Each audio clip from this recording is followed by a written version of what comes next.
If you have oily skin, you might want to consider using a powder foundation over a liquid. Powder foundation can be a little bit tricky, but if you do it right, it can give you the most beautiful blurred finish. I still love powder foundation, but it has been a while since I used it, so it will be a bit of a relearning process for me too. The first and most important step is to make sure you are very well moisturized and prepped, because if you have any dry patches, the powder will cling. For example, I probably should have exfoliated last night because I do have a little bit of dryness around my nose, so you might see a little bit of that today.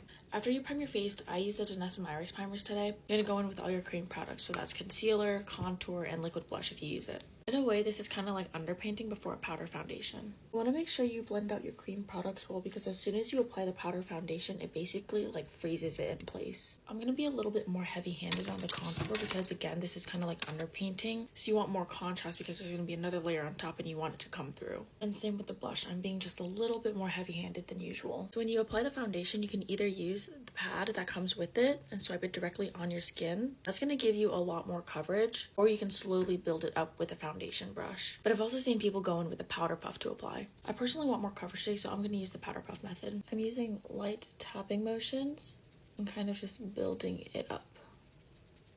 You see, as soon as I went over the blush, it really muted it down. This is before the foundation, and this is what it looks like after. Look how blurred and smoothed out it looks. What I'm doing is starting on the perimeter of my face and slowly working it towards the center. I don't remember if now's the time I use the setting spray before the rest of my powder products.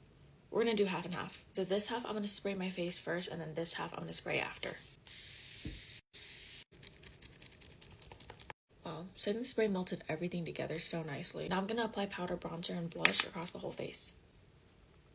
And blush.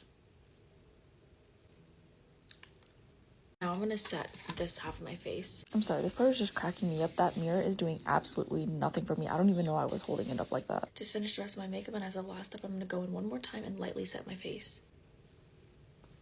Look at how blurring that is. This last step is the final touch that's really going to make your base look really seamless and blurred. And this is the final look. I don't know if you can tell the difference, but I think I prefer the side where I use the setting spray right after the powder foundation and before bronzer and blush just a little bit more. I feel like the bronzer and blush just applied a little bit more evenly and it looks a little bit more seamless compared to this side. But other than that, I love how this turned out. Powder foundation is supposed to be a lot better at oil control throughout the day, so I'm really curious to see how this performs. Let me know if y'all want to see that as well. But yeah, I just feel like my skin looks really good. Oh, and the powder foundation I was using today is the Bare Minerals Bare Pro 24 Hour Skin Perfecting Powder Foundation.